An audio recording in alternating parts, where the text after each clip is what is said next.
Bienvenue dans cette vidéo. Aujourd'hui, j'aimerais vous partager encore une fois un retour d'expérience pour les personnes qui sont techniciens support ou qui comptent devenir technicien support. On peut se poser pas mal de questions quand on va commencer sa première mission, comment ça va se passer, c'est quoi une journée type, etc., etc. Première chose, c'est qu'il n'y a pas de journée type. Ça peut être différent tous les jours et c'est pour ça qu'on fait ce métier aussi. C'est parce que c'est pas pareil tous les jours. Voilà, ce que je vais faire, c'est essayer de vous lister quelques points. Il y aura pas tous les points, forcément. J'en ferai d'autres, une autre fois quand ça me passera par la tête et voilà, je vais essayer de structurer ça correctement et on va démarrer. Donc, le premier point, c'est la partie apparence et communication. En fait, vous allez vous retrouver tous les jours exposé, aux utilisateurs, à vos collaborateurs et cetera d'entreprise, ce qui fait que vous êtes un peu, la vitrine, du service informatique et donc vous avez quand même une certaine importance, pour le service informatique au complet. Donc il faut, faire des efforts sur la partie apparence. Je sais que souvent quand on travaille dans l'informatique, on s'en fout. On vous dit que c'est pas important. Oui, ce qui est important, c'est les compétences techniques et cetera. Oui, mais non. En fait, ce qui est important, c'est aussi les soft skills et les soft skills, c'est voilà, communiquer correctement avec les personnes, être sympathique, arriver, voilà, bien habillé et cetera. Alors je ne vais pas rentrer dans les détails là-dessus de ce que c'est que bien habillé, mais bon voilà, vous voyez ce que je veux dire. Faut pas arriver, en short ou en claquette ou j'en sais rien, faut pas être dans l'abus, quoi. Et donc ça a quand même une importance, comme je vous l'ai dit, surtout parce que c'est la vitrine du service informatique et que, bah, vous gagnez des points, qui sont, gratuits quand vous faites ça, que ce soit pour vous au travail ou même vous à titre individuel. C'est toujours mieux en fait, bah, d'échanger correctement avec les gens, dans le respect et de se sentir bien avec les autres quand on va les rencontrer tout simplement. Le point suivant, c'est ce que j'ai noté, c'est engagement et communication. Alors, quand vous allez, être au contact des utilisateurs et qu'ils vont rencontrer des problèmes, soit vous allez être contacté par ticket, soit potentiellement par téléphone, mais dans tous les cas, vous allez échanger avec eux et en fait, voilà, il y a des cas où vous allez vous retrouver où vous allez pas avoir de solution au problème. Mais ça, c'est pas problématique, c'est pas grave, en fait. À partir du moment où vous êtes capable de récolter des informations, précises sur la problématique et quand je dis récolter, c'est récolter par vous-même. C'est pas ce que l'utilisateur vous dit, d'accord? Donc ça, on va revenir juste après dessus, mais première chose, c'est que quand vous allez contacter cette personne-là, que vous allez faire un petit dépannage, mais que vous vous en sortez pas, heu eh bien, il y a pas de problème à lui dire: «OK, je m'en sors pas, ça fait 10 minutes, 15 minutes, je vais pas te bloquer pendant 1 heure, je te rappelle, je vais me renseigner, je vais faire mes recherches, je vais contacter telle personne et je reviens vers toi juste après».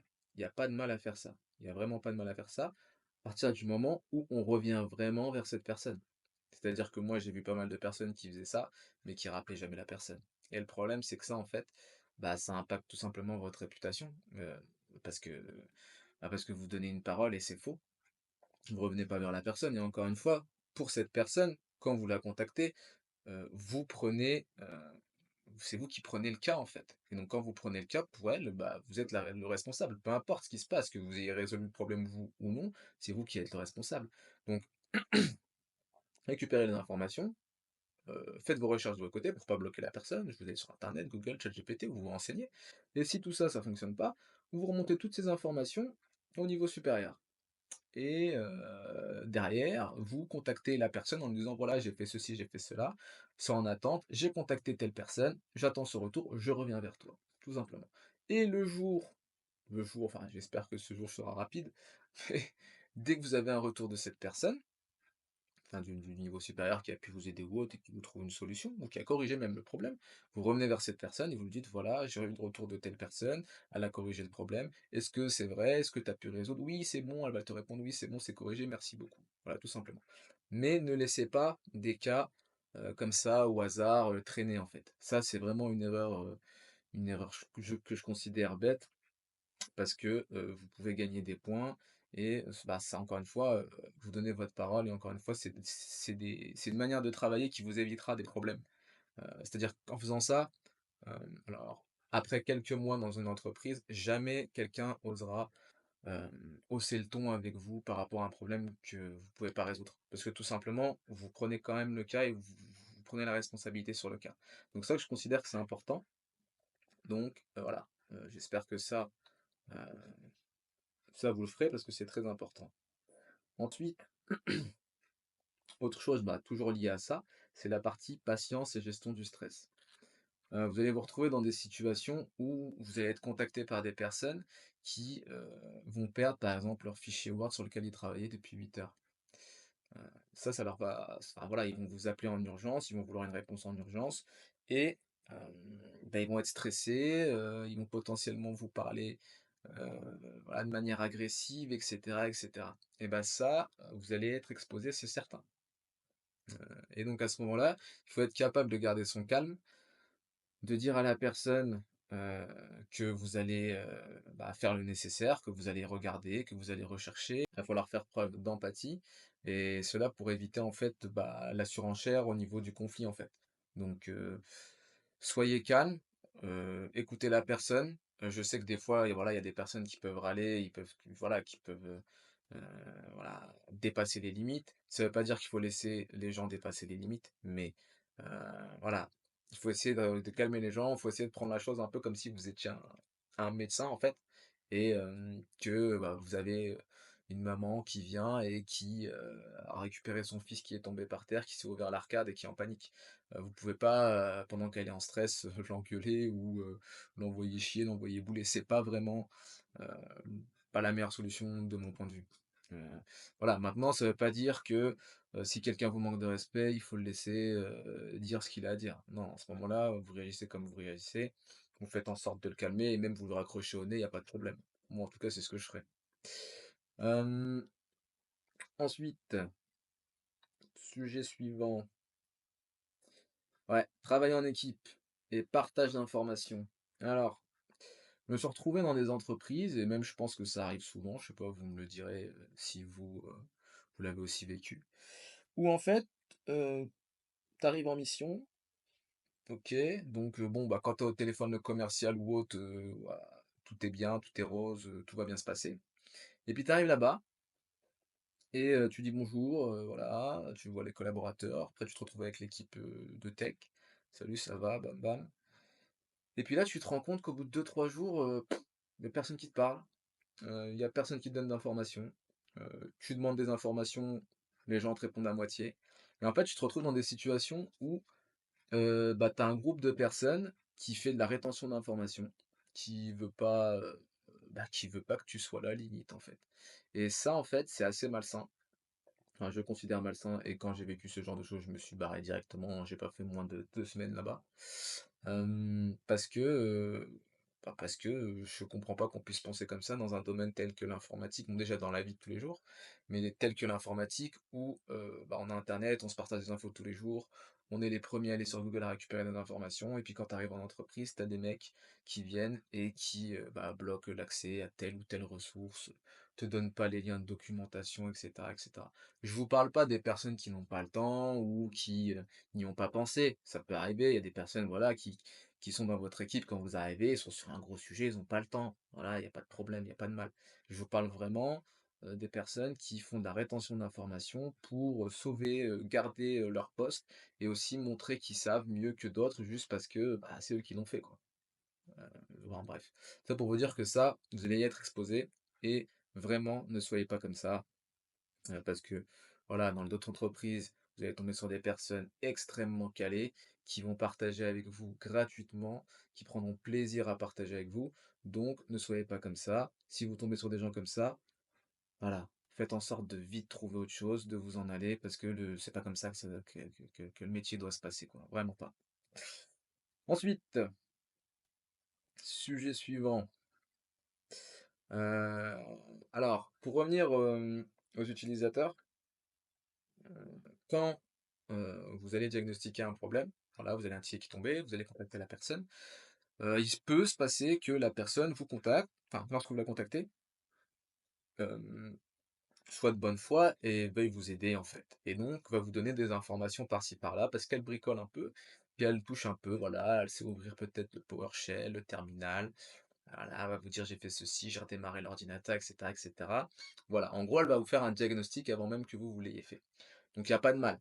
Honnêtement, il y a pas de mal, heu, faut l'écouter, il y a pas de problème, faut prendre le temps de l'écouter, mais bah, vous devez reprendre à zéro. C'est-à-dire que oui, je comprends les utilisateurs qui sont là et qui, se plaignent en fait, des techniciens support qui leur disent de redémarrer, de débrancher le câble et cetera et cetera. Alors, 1, c'est pas leur faute parce que, une grande partie des niveaux 1 doivent respecter une trame et ils doivent l'appliquer avant de, transmettre le ticket à des niveaux supérieurs. Et deuxièmement, bah, parce qu'en fait, c'est des vérifications nécessaires qu'on doit faire.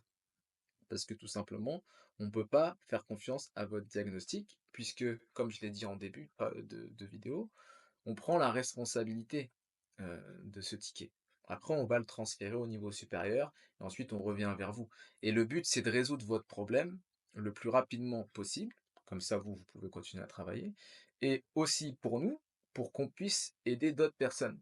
Ce qui fait que si j'écoute le diagnostic des autres personnes, bien sûr que ça peut me donner des pistes et ça peut me permettre d'aller plus vite, c'est certain. Mais recommencer aussi à zéro, ça me permet de faire mon propre diagnostic et bah, d'avoir les informations les plus précises possibles. J'en prends la responsabilité, je les transmets au niveau supérieur et à ce moment-là, heu, bah, j'ai fait mon boulot, quoi. Si je vous contacte, que vous me dites: «Voilà, j'ai fait ceci, cela», que je vous écoute, je le renvoie au niveau supérieur, qui me dit: «Non, c'est pas vrai, ça fonctionne», je reviens vers vous, enfin, à ce moment-là, j'ai pas fait mon job, quoi. Et donc voilà, tout ça pour vous dire qu'il est important de reprendre les choses à zéro, refaire les diagnostics à zéro, c'est primordial. Maintenant, voilà, faut pas négliger non plus ce que les gens vous disent, mais faut pas prendre ce qu'ils vous disent forcément pour la vérité. Donc voilà pour ce sujet. Le dernier point, je crois que je suis arrivé au dernier point. Non? Ah si, dernier point. Alors dernier point, après il y en a plein d'autres, hein, des points, j'en oublie énormément, franchement, je sais qu'il y en a pas mal. Mais là, je voulais faire juste une vidéo qui explique un peu, bah, les points qui me venaient les premiers en tête pour des personnes qui débuteraient et qui seraient en support. Donc le dernier point que moi je fais, depuis des années en fait, c'est, la prise de notes. C'est-à-dire que quand vous travaillez tous les jours, vous allez vous retrouver face à des tickets encore une fois, voilà, à 50 à 60 des tickets en règle générale, c'est des choses quand vous travaillez dans une entreprise, je pense, qui sont des choses récurrentes. C'est pour ça d'ailleurs qu'il y a des process, enfin en tout cas dans les grandes boîtes, il y a des process, dans les plus petites boîtes, il y en a aussi, mais voilà, peut-être moins. Mais voilà, 50 à 60 des problèmes de personnes, qui utilisent leur machine, c'est des problèmes qui sont récurrents. Donc, ce que je vous encourage à faire, c'est de prendre un outil, peu importe l'outil. Moi, à titre personnel, j'utilise Obsidian parce que c'est du Markdown et c'est facile à utiliser pour noter, des commandes, des snippets. Donc en gros, imaginons que vous travaillez sur Windows, sous Linux ou autre. Moi, ce que j'aime bien faire, c'est quand j'ai une commande qui me permet où j'ai passé un quart d'heure à chercher sur internet, sur Google ou sur ChatGPT maintenant, pour récupérer, les utilisateurs et sur l'Active Directory ou quand je veux faire, par exemple, une recherche, sur un serveur Linux avec une commande find spécifique, et que je veux exclure certains fichiers ou autres. Voilà, des fois, on peut passer un peu de temps à trouver ce genre de commande.